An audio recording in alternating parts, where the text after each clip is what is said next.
দুইটা বোরনার একে একে তিনটি গালের ভিতরে যখন থাপ্পড় লাগায় দিল, আল্লাহর নবী গাল ধরে ধরে চোখের পানি জোর জোর করে ছেড়ে ছেড়ে বলতেছেন, বাবা তুমি কি জন্য আমাকে গালের মধ্যে থাপ্পড় লাগায় দিলা? তুমি তো জানো আমি নবীজির মা না, আমি নবীজির বাবার আমার গালের ভিতরে থাপ্পড় লাগায় দিয়েছে রে বাবা। নিশ্চয় তোমার হাতের ভিতরে কত বড় আঘাত পেয়েছে রে বাবা।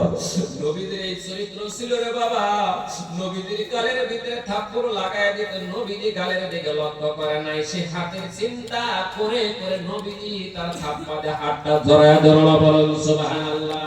এই জামানার মধ্যে আমরা একটু বাবাজি যারা নামাজ পড়নেওয়ালা আছেন, তাবলীগ করনেওয়ালা আছেন, অনেক আলেম সাহেব আছেন, অনেক দেওয়ানি সাহেব আছেন বাবা, কেউ যদি একটা কথা বলে কিন্তু কথার উত্তর দেওয়ার জন্য দেখেন আমরা কিভাবে রেডি হই না নাই বাবাজি। ও বাবাজি তোমাদের পায়ে ধরে বলছি, নবীর আকলাক কি ছিল, নবীর চরিত্র কি ছিল, ভালো করে শুনিয়া রাখেন রে বাবা। নিজের কালের চিন্তা না করে অপরের হাতের চিন্তা করেছে, নবীর আকলাক ছিল রে বাবা। এই দুনিয়ার মধ্যে যদি ওই নবীর আকলাক নিয়ে, ওই নবীর চরিত্র নিয়ে যদি আমি বাড়ির ভিতরে যদি ইনশাআল্লাহ আমরা চলাফেরা করতে পারি, কিয়ামতের দিন আল্লাহর নবী বলে দিয়েছেন, আমি নবীর সঙ্গে যদি কেউ প্রেম করতে চায়, ভালোবাসা করতে চায়, সর্বপ্রথম আমি নবীর চরিত্রটা তার দিলের ভিতরে পয়দা করতে হবে। বলেন সুবহানাল্লাহ।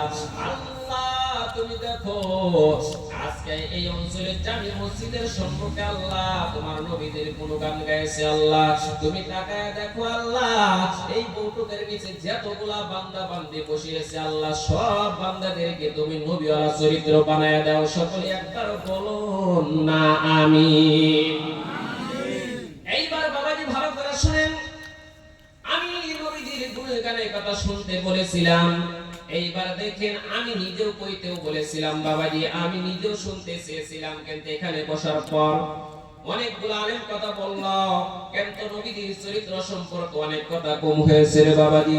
আমি সেদিকে চলে যাব না বাবা, আপনাদের পায়ে ধরে বলছি বাবাজি, অনেকগুলো মা বোন রয়েছে, মা বোন সম্পর্কেও কথা হয় নাই, দুইটা সম্পর্কে কথা বলা হয় নাই, দেখে এখানে আমি বসিয়েছি বাবা, ভালো করে শুনে রাখেন।